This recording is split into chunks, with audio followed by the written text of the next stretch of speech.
Bonjour, meus amours. Como allez-vous? Como estão vocês? Fofuras, saudades.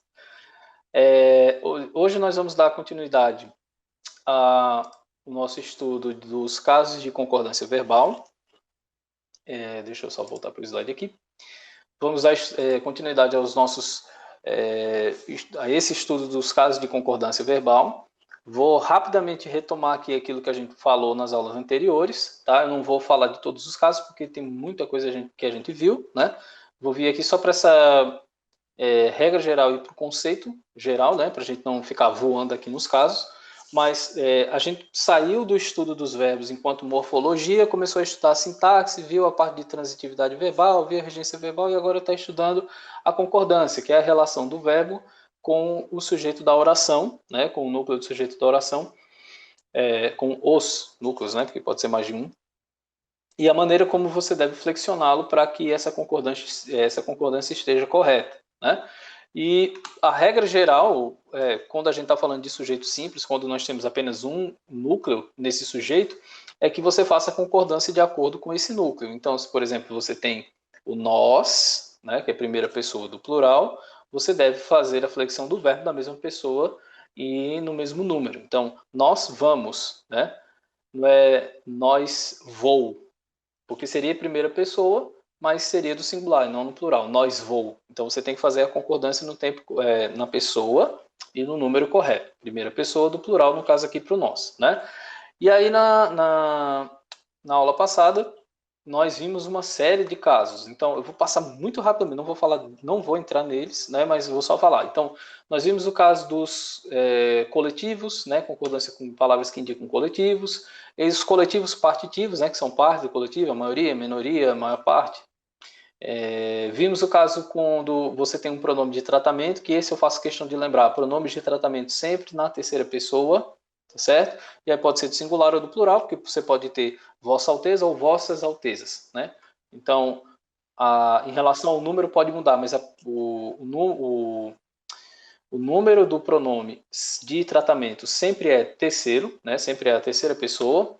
Falamos dos pronomes relativos que, falamos do pronome relativo quem, e paramos nesse ponto aqui em que você tem essas expressões, alguns de nós, poucos de vós, quais de vós. Tá? Esse foi o último slide que nós vimos na aula passada.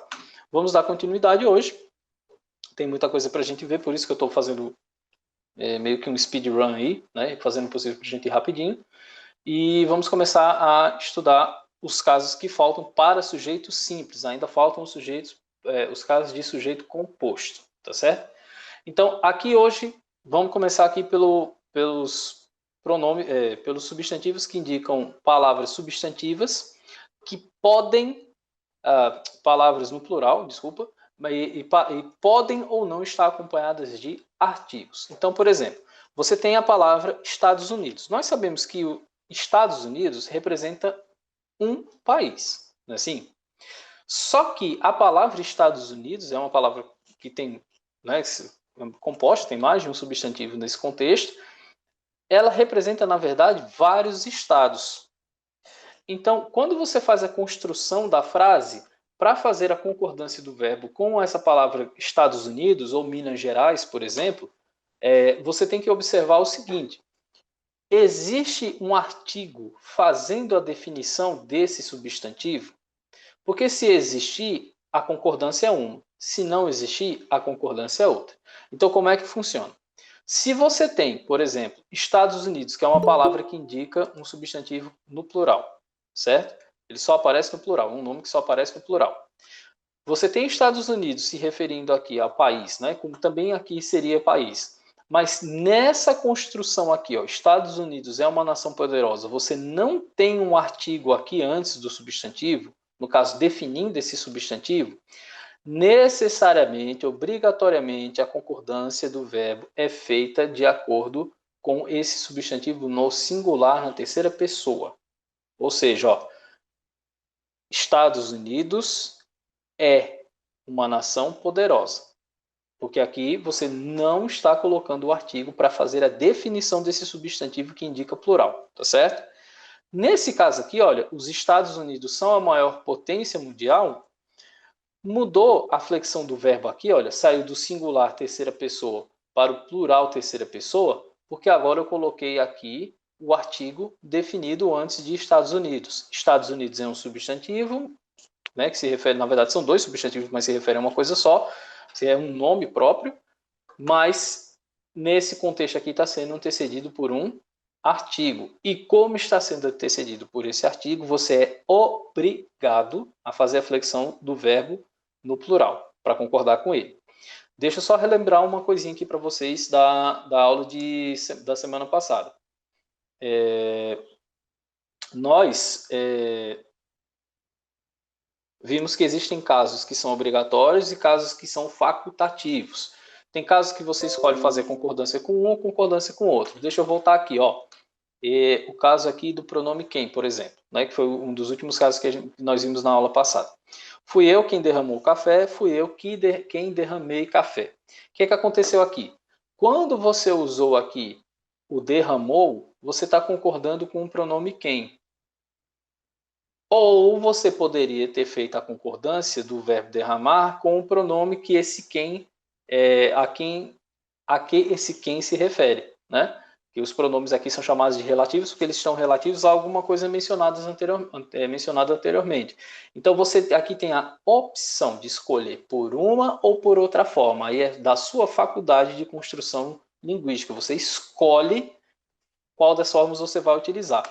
Nesse caso aqui, olha, de Estados Unidos, né, no caso dos substantivos no plural, você não tem escolha. Se não tem artigo, é singular. Se tiver o artigo, é plural.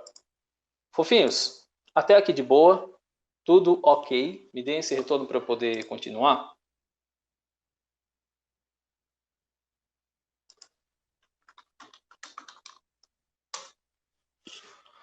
Tudo ok, né? Beleza. Então vamos adiante. Como eu disse a vocês, é muita coisa, a gente vai realmente passando assim, exemplificando o mínimo. Nesse caso aqui, eu estou exemplificando o mínimo que pode, porque na verdade eu estou fazendo um primeiro contato de vocês com os casos de concordância, tá? É mostrar primeiro para vocês quais são esses casos, como é que eles acontecem, e aí a gente vai focar nos exercícios, tá? Inclusive, eu quero ver se eu marco uma outra aula com vocês essa semana, vou ver, teria que ser à tarde, né? Porque de manhã vocês têm as outras aulas, mas eu quero ver se a gente consegue marcar uma aula à tarde para eu só começar a resolver esses exercícios, porque assim, eu estou muito preocupado com essa questão da escrita de vocês. É aquela situação, né, gente? Não vamos se preocupar com o Enem agora, não, porque de todas as preocupações que a gente tem no mundo agora, eu sei, e para vocês ainda especificamente, essa é a menor de todas, né? Eu acho que até para o pessoal do terceiro ano também é uma preocupação assim quase que irrelevante essa altura do campeonato. Mas assim, eu estou preocupado porque a gente não estava tendo laboratório até semana passada, né? A gente ainda não começou a acompanhar os textos de vocês e tentar corrigir aquela situação. Você não está fazendo isso só para o Enem, né? A gente está tentando ajudar vocês a construírem um arcabouço gramatical que vocês vão levar para o resto da vida. E uma das questões que muitas vezes a gente tem problemas nos textos que a gente pega para corrigir é justamente essa questão da concordância verbal, tá? E assim, eu não jamais diria que dá para você aprender tudo isso com essa aula dessa forma, né? Eu mostrando os casos, mostro um exemplo, mostro dois exemplos e passo adiante. Não tem condições de vocês aprenderem concordância verbal dessa forma. É importante vocês terem essa aula como referencial teórico, mas mais importante ainda para a concordância verbal é sentar e praticar, né? Então eu vou fazer o possível para a gente finalizar esse tópico, né? Eu ir tirando as dúvidas com vocês aqui no chat à medida que for aparecendo, mas aí a gente fazer o possível para fazer as correções das atividades que eu vou passar para a gente fixar melhor esse conteúdo, tá bom? Então, vamos dar continuidade. Quando você tem o sujeito, e só retomando aqui, né? A gente está falando aqui de casos de sujeito, sujeito simples, tá bom? Essa expressão, ou as expressões que a gente viu até agora, elas sozinhas formam um sujeito. Um único núcleo de sujeito, que aqui é sujeito simples, sujeito só de um núcleo, tá? Então, quando você tem um sujeito que é formado pelas expressões mais de um, menos de 2, cerca de não sei quantos, né? São expressões que dão essa ideia de aproximação numérica. Então, o verbo concorda com o numeral. Como assim, Rodolfo? Mais de um aluno não compareceu à aula. Mas, Rodolfo, mais de um aluno não são pelo menos 2? É. E então, se são pelo menos 2, não era para fazer a flexão do verbo aqui no plural? Não, porque a regra de concordância da língua portuguesa pede que você concorde com a ideia desse um. Ah, Rodolfo, mas não faz muito sentido. Faz se você observar que a gente está chamando a atenção para esse numeral aqui, né? Porque se eu não quisesse especificar exatamente quantos alunos, né, uma aproximação de número de alunos que apareceu, eu poderia ter dito assim, ó, alguns alunos, né? E, inclusive o aluno viria para plural. Então, eu estou fazendo a construção com essa expressão aqui porque eu quero reforçar que mais de um aluno apareceu. Porque eu esperava que não aparecesse ninguém, por exemplo. E assim, às vezes vocês têm esse problema, ficam tão focados nessa parte da gramática que esquecem também a semântica. Eu estou construindo dessa forma porque eu quero que a pessoa com a qual eu me comunico entenda que eu estava preocupado em não aparecer ninguém. Então, não é aleatório, né? Ou pelo menos não é para ser aleatório essa construção. Não é algo que simplesmente veio à minha cabeça da maneira como veio e eu fui e coloquei. Não é para ser assim, tá bom? Então, essa expressão aqui, ela tem esse um aqui que faz parte dessa expressão, que tem valor de aproximação numérica, ela está ali por uma razão específica, tá? Então, eu vou dar preferência à concordância a esse numeral, ok? Como aqui eu teria mais de 5, por exemplo, aí eu estou chamando mais de 5, aí mesmo que não tivesse esse propósito, aí obrigatoriamente eu teria que fazer a concordância no plural, porque eu teria que concordar no mínimo com alunos aqui no plural. Né? Mas nesse caso aqui a expressão é mais de 5, nesse caso aqui 5 sendo plural, então eu tenho que fazer a concordância dele com no plural também. Então mais de 5 alunos compareceram à aula. Joia? Por fim, ok? Adiante, né? Eu acho que eu passei um aqui. Não, tá certo. Então vamos lá. Se o seu sujeito é constituído pelas expressões a maioria, a maior parte, grande parte, você pode usar o verbo no singular ou no plural. Preste atenção nesse caso aqui. Eu não lembro se na aula passada a gente falou de algum caso parecido com esse aqui, mas preste atenção aqui que a ideia de faculdade realmente está aqui, tá? Você escolhe, aliás, falei, né, no caso do quem aqui, eu falei agora há pouco. Você escolhe qual das formas você vai utilizar na construção da sua frase, na construção da sua concordância, tá certo? Então, quando você tem essas expressões aqui, você pode discordar. E preste atenção que são expressões específicas. Depois eu tenho uma lista dessa parte de concordância, eu vou fazer o possível para lembrar, para mandar para vocês, tá? Ainda hoje, se possível. Então, a maioria dos candidatos desistiu. Eu estou concordando aqui o desistiu com maioria, certo? Só que eu poderia concordar também aqui com um termo que especifica, no caso aqui, ó, no caso aqui dos candidatos, certo? Eu posso fazer a concordância com esse termo aqui que especifica a que maioria eu estou me referindo.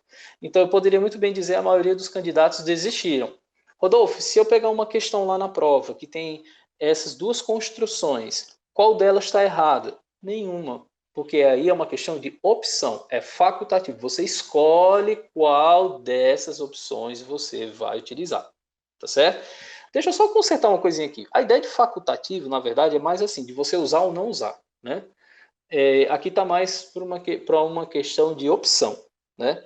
Porque, por exemplo, facultativo, feriado facultativo, né? Facultativo, feriado facultativo, em que sentido? Você pode ficar em casa ou você pode trabalhar, ou melhor dizendo, a empresa pode assumir aquele feriado, né? Dar o feriado, ou ela pode tratar como um dia útil normal, né? Essa é a ideia de faculdade. Aqui, na verdade, é uma ideia de escolha. Você tem duas opções, você tem que escolher pelo menos uma delas, né?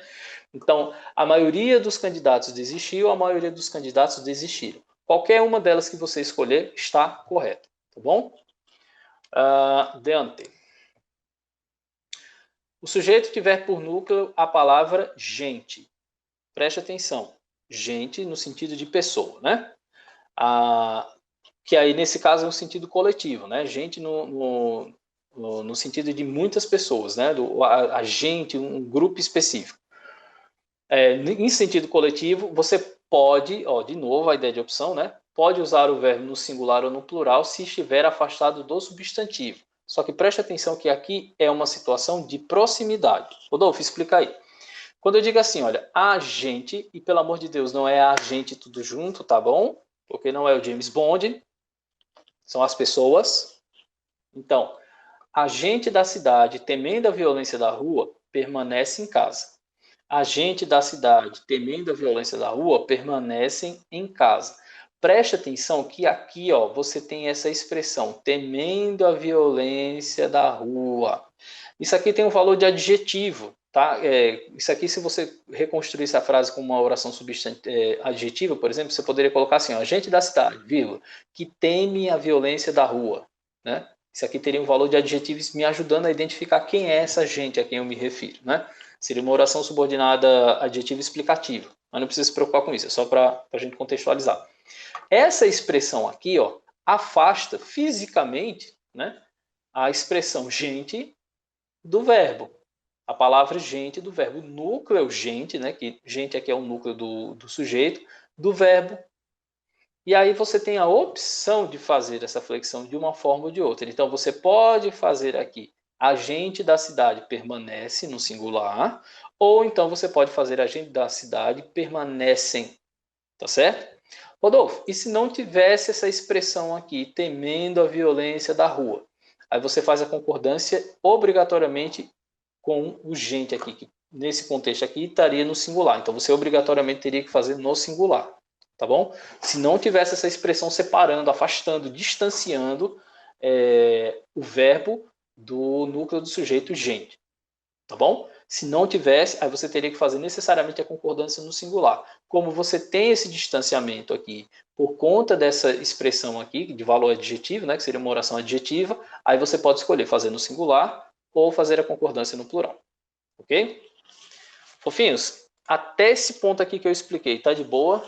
Me ouvindo, me vendo, compreendendo? Tá dando para entender? Sim ou não? Beleza.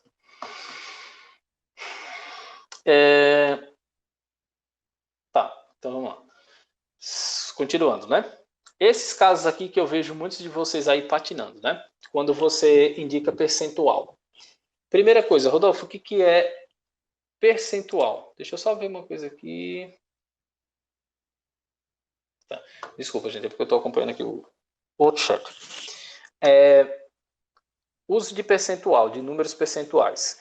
Já vi muitos casos assim que, óbvio, para vocês é aceitável, né, cometer esses probleminhas de construção. Mas eu já vi, por exemplo, em documentos oficiais, por exemplo, agora do Covid, né, que eu tenho lido bastante a respeito, eu tenho pego estudos, alguma coisa assim. De vez em quando eu pego uma concordânciazinha ali verbal fora do contexto, fora da construção ideal, né, do ponto de vista da gramática, né. Óbvio que isso não afeta o estudo nem nada, mas aí eu estou vendo como a cabeça de professor de língua portuguesa.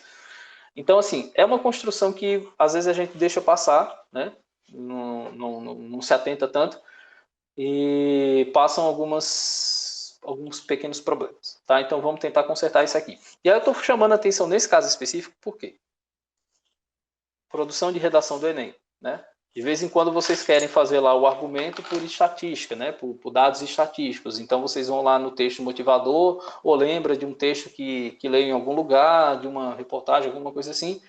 E aí vocês querem trazer aquele valor percentual para o texto. A concordância verbal, por mais que o dado esteja certo, a concordância verbal pode gerar ali um desconto de ponto, por exemplo. Né? Na primeira competência lá, dos 200 pontos, você pode perder alguma coisinha somada a outras coisas, né, que pode fazer falta depois. Então, vamos com calma. Então, se você tem um sujeito que é formado por uma expressão que indica porcentagem ou percentagem, tanto faz a mesma coisa, seguida do substantivo, o verbo deve concordar com o substantivo. Então, preste atenção. 25% do orçamento do país deve destinar-se à educação. Preste atenção que eu não estou falando apenas 25%, eu estou especificando ao que é que esses 25% se referem. 25% do orçamento do país. O meu sujeito é isso aqui tudo, ó. 25% do orçamento do país. tá certo? E esse sujeito tem essa expressão que indica percentual. Quando você tem o percentual e esse percentual é identificado, ele tem uma... me fugiu a palavra agora. Uma especificação, então você vai concordar com a ideia dessa especificação.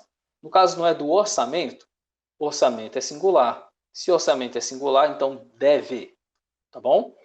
85% dos entrevistados não aprovam a administração do prefeito. Preste atenção que nesse caso aqui em cima, ó, ele não disse assim, vai concordar no singular ou no plural. Ele disse assim, ó, deve concordar com o substantivo. No caso, o substantivo que especifica a porcentagem. Então, quando eu digo assim, 85% dos entrevistados, entrevistados é o substantivo que especifica os 85% aos quais eu estou me referindo. Então, nesse caso aqui, olha, 85% dos entrevistados não aprovam, aprovam no plural, concordando com entrevistados. Beleza? Então, se você tem um número percentual e você tem um substantivo que vai ajudar a especificá-lo, que vai ajudar a individualizá-lo, a clarificar a que ele se refere, a que esse percentual se refere, você é obrigado a concordar com o substantivo. E olha aqui nesse caso aqui, ó, 1% do eleitorado, 1% dos alunos. Rodolfo, 1% dos alunos faltaram à prova? Sim, porque você não está concordando com o percentual, você está concordando com alunos que está no plural. Mas não é só 1%? Ainda assim, você está concordando com o substantivo que especifica esse percentual. É diferente do que acontece se você tirar o substantivo especificador. Então, quando você diz assim, 25% querem mudança, obrigatoriamente você tem que concordar com o numeral. Então, se o numeral é 25, 25 é mais que é de 2 em diante, né? Lembrem, quando a gente fala em plural, a gente vai falar até ou a partir do 2. Então, de 2 em diante é plural. Rodolfo, então quer dizer que 1,99% é singular? Do ponto de vista da gramática, é. Tá certo? O plural só começa do 2 em diante. Então, 25% está dentro desse intervalo de 2 para mais. Então, 25% querem a mudança, querem no plural, concordando com o numeral 25, beleza? E 1% conhece o assunto, 1% não é 2. Rodolfo, 1,99% conhece o assunto? 1,99% conhece no singular, porque 1,99 ainda não é 2, portanto ainda é singular, tá bom? Então, nesse caso aqui, ó, conhece o assunto, conhece concordando com o numeral 1, que é singular. Tranquilo? Vamos adelante, né?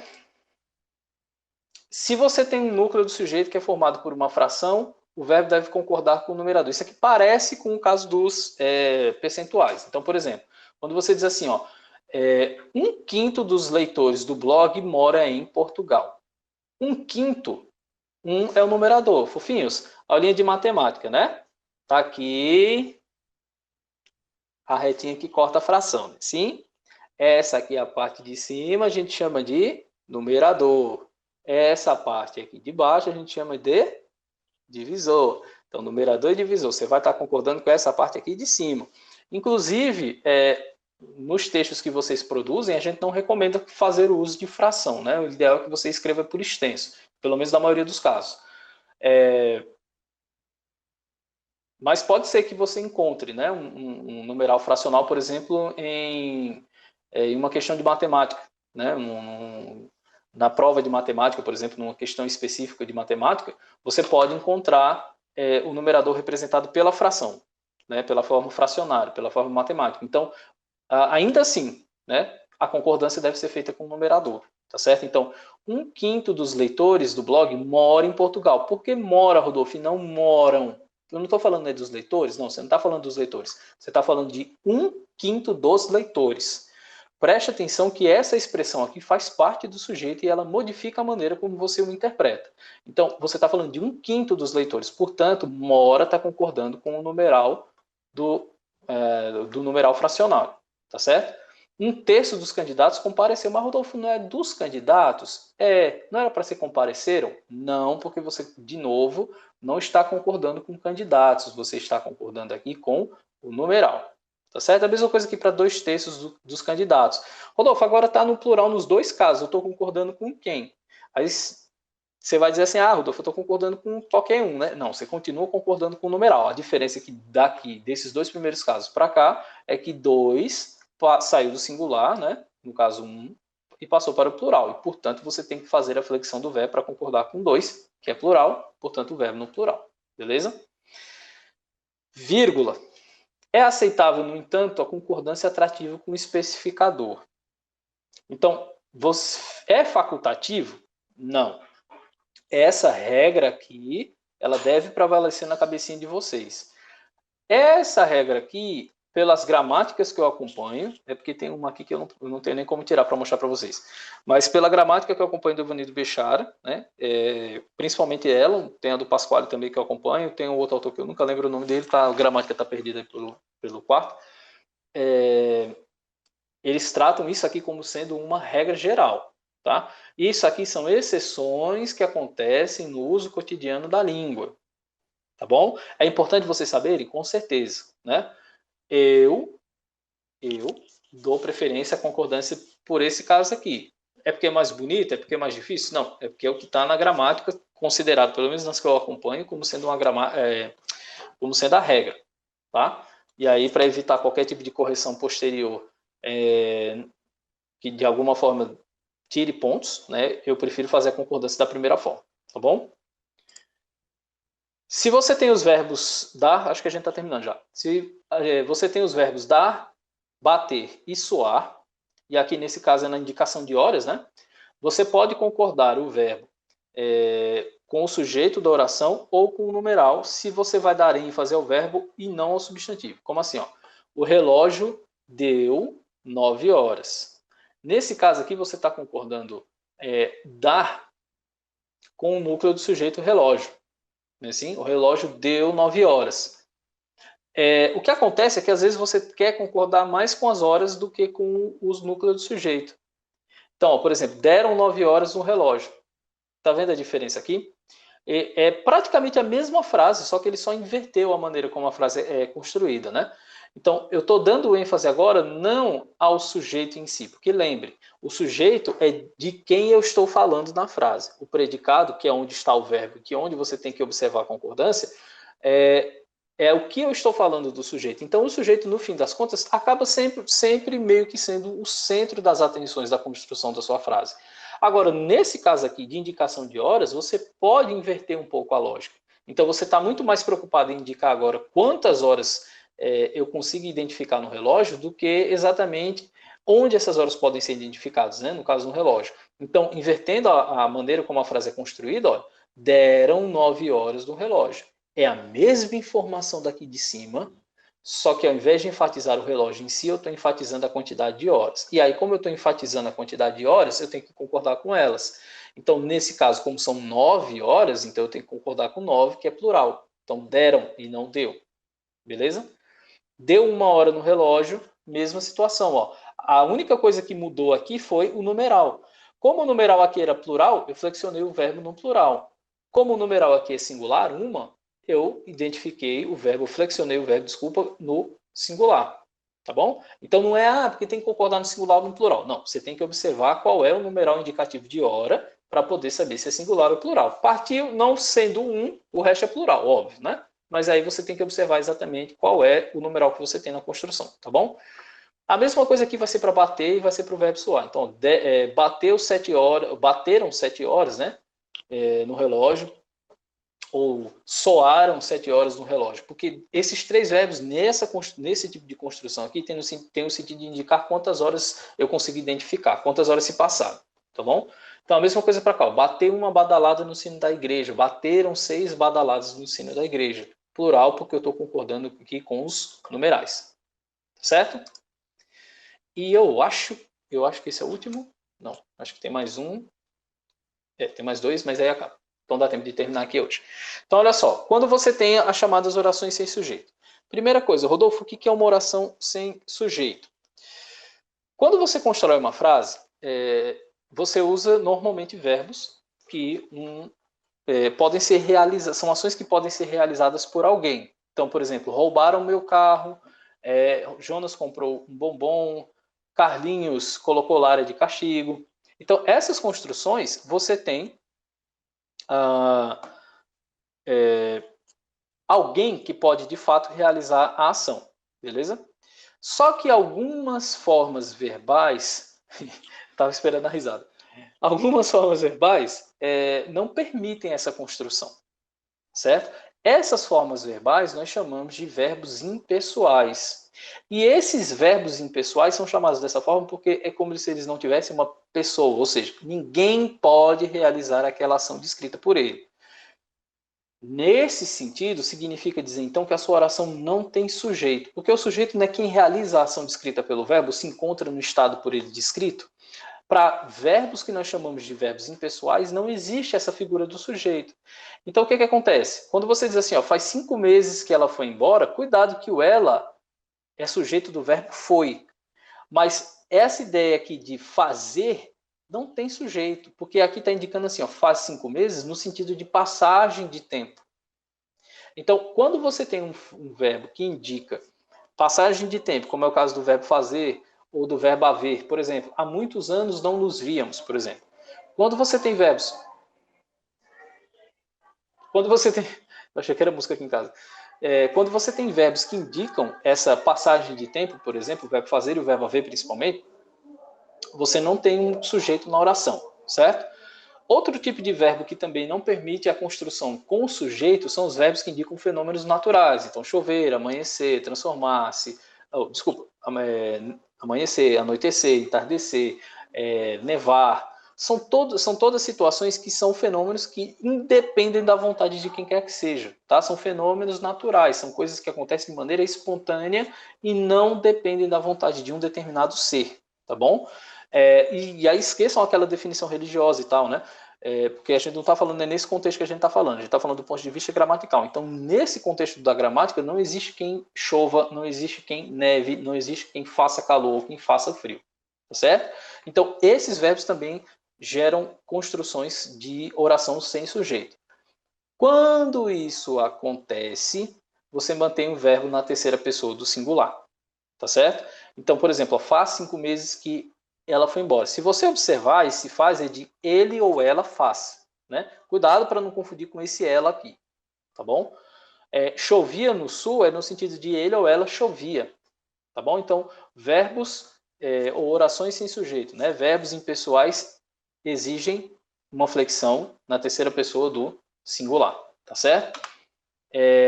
Então, aqui eu só coloquei os exemplos. Né? Então, verbos que denotam fenômenos naturais. Então, chover, trovejar, anoitecer, nevar, fazer frio. Faz frio. Ele faz frio. Ela faz frio. Perceba que aqui, ó, o verbo está conjugado como se fosse na terceira pessoa. Mas quem faz frio? Ninguém. É um fenômeno que acontece de maneira espontânea. Tá? É um fenômeno natural. Os verbos haver e ser em orações sinônimas, as construídas com existir. No sentido de, assim, existia uma menina loira que levava um cesto. Esse existia, quem é o sujeito desse existir?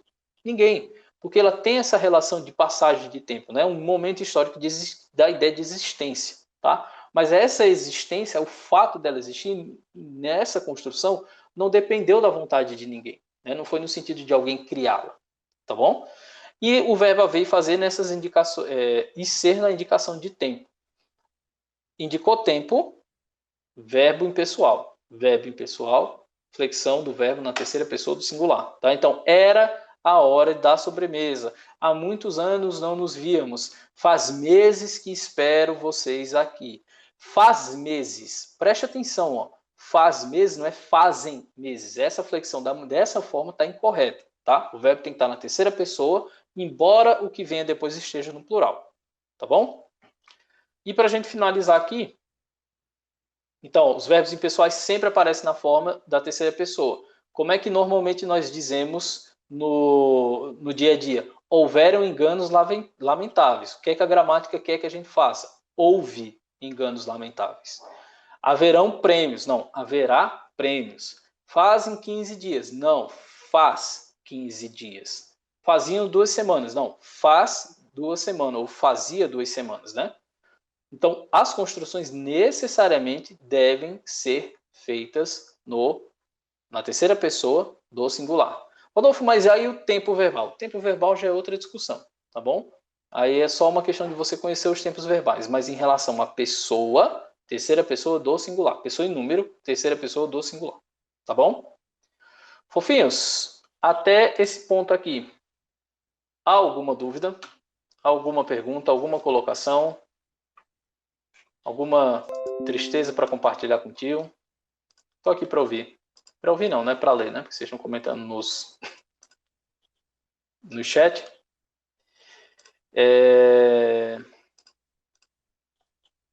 Sim ou não? Me dê um retorno aí para a gente poder encerrar. Tudo ok?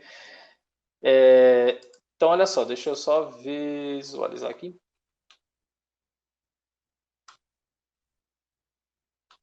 Certo. Ó, eu tinha separado uma atividade aqui do material, mas depois que eu sentei para ler atividade por atividade, eu vi que ela mistura a parte de concordância com sujeito simples e sujeito composto. Eu não quero misturar isso ainda com vocês. Eu quero focar nessa parte de concordância com sujeito simples, exercitar bastante, e aí depois a gente passa para a concordância com sujeito composto, exercita bastante, e depois a gente dá continuidade aos nossos conteúdos, tá? Então, assim, eu já tenho uma atividade pronta aqui, eu estou com o sala de aula aberta, eu já vou ver se eu consigo anexar aqui e mandar para vocês, tá?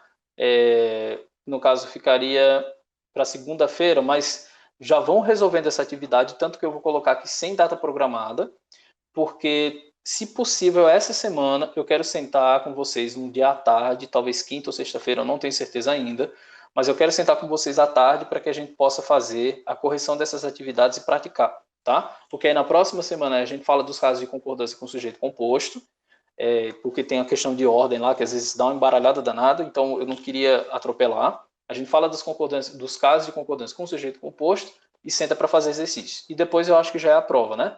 Porque a prova ficou para dia 22.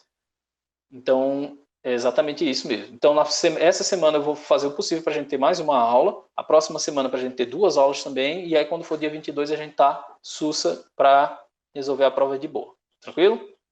Então, fofuras, se não tem dúvida, se está tudo ok, se está tudo perfeito, então vou parando por aqui. Saudades?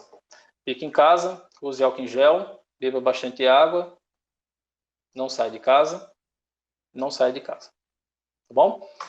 Fofinhas, até mais e esperem o aviso que eu mando o aviso lá no grupo. Oi, Luane, pode falar? Estou lendo. Agora só para falar meu nome para ir-se embora.